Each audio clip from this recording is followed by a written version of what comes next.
మంచి ఫ్యామిలీ ఇష్యూలో two different issues వినిపిస్తున్నాయి అబ్బా. ఒకటి మంచు మోహన్ బాబు వెర్షన్ ఏంటంటే నా ఇంటి మీదకి గూండాల్ని రౌడీల్ని భూమా మౌనికారెడ్డి తాలూకా సంబంధించిన ఈ కర్నూలు ఆ ఏరియా రాయలసీమ సంబంధించిన రౌడీని తీసుకొచ్చి నన్ను నా ఇంట్లో వాళ్ళ మీద దాడి చేసే ప్రయత్నం చేశాడు మంచు మనోజ్. దాన్ని మేము అడ్డుకున్నాం.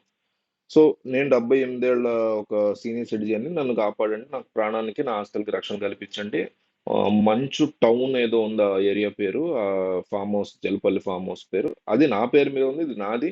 10 ఏళ్ళుగా నేను ఇక్కడే ఉంటున్నా, నా కొడుకు ఎటువంటి సంబంధం లేదు దేంట్లో. 4 నెలల క్రితం వెళ్ళిపోయాడు ఇంట్లోంచి. యాదృచ్ఛికంగా వెళ్ళిపోయాడు, మళ్ళీ సడన్ గా ఎందుకు వచ్చాడో తెలియదు. మొన్న రోజు రాత్రి 9ంటికి వచ్చాడు. ఆ తర్వాత రోజు నేను పడుకుని పోయిన వచ్చేసరికి, తర్వాత రోజు నేను మామూలుగా ఆఫీస్కి వెళ్ళిపోయిన అతనితో ఏం మాట్లాడకుండా. వచ్చాక నేను ఆఫీస్కి వచ్చాక జరిగింది ఏంటంటే అక్కడ ఈ గొడవలు జరిగింది, నేను కూడా వెళ్ళాను, నన్ను కూడా కొట్టబోయారు, నన్ను చంపబోయారని ఆయన కంప్లైంట్ పెట్టాడు. ఆయన వీళ్ళ వెర్షన్ ఏంటంటే మంచు మనోజ్ సైడ్ వెర్షన్. మంచు మనోజ్ ఏమంటాడంటే విద్యానికేతన్లో ఆ రకరకాల అన్యాయాలు జరుగుతున్నాయి, పిల్లలకి చాలా తీవ్రమైనటువంటి ఇబ్బంది జరుగుతుంది, దాంట్లో నేను ఇన్వాల్వ్ అయ్యానని. ఆస్తుల పంపకం జరిగిపోయిన తర్వాత మా అన్నయ్య మంచు విష్ణుకు తెలిపోయింది, కానీ మా తండ్రి మోహన్ బాబు గారి పేరు మీద ఉన్నటువంటిది కాబట్టి, అట్లాగే బయట ఏదైనా ఇష్యూ జరిగినా కూడా నేను ఇన్వాల్వ్ అవుతూ ఉంటాను.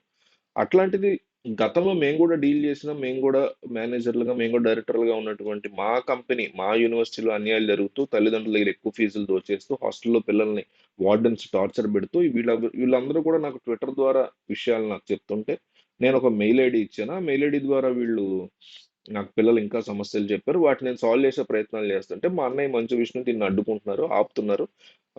యూనివర్సిటీలో జరుగుతున్నటువంటి అక్రమాలు, స్కామ్లు బయటికి తీస్తున్నాను కాబట్టి నా మీద వీళ్ళు బౌన్సర్లు పెట్టి నన్ను కొట్టించారు. ఈ విద్యానికేతన్‌కి సంబంధించినటువంటి కొంతమంది వచ్చి చేశారు. అండ్ విజయ్ రెడ్డి అనేటువంటి ఒకతను నేరుగా ఇంటికి వచ్చి మా సీసీటీవీ హార్డ్ డిస్క్‌లు ఎత్తుకెళ్ళిపోయాడు మొన్న అనేసి ఆయన స్టైల్‌లో ఆయన కంప్లెయింట్ ఇచ్చాడు. సో, దీన్ని బేస్ చేసుకొని అసలు ఏం జరిగింది ఏంటి అనేది మామగారి మీద భూమా అఖిల ప్రియ చెల్లెలు భూమా మోనికా రెడ్డి ప్రెస్ మీట్ పెట్టి అసలు ఈ ఫ్యామిలీలో ఏం జరిగింది? శనివారం రాత్రి ఎందుకొచ్చాడు మనోజు? రావడం వెనక కథేంటి? ఆ తర్వాత రోజు నిజంగా 30 మందొచ్చి బెదిరించారా? తమ ఊరు నుంచి తాను ఇంతమందిని తీసుకొచ్చిందా? మామగారి విషయంలో ఎట్లా ఉండేది?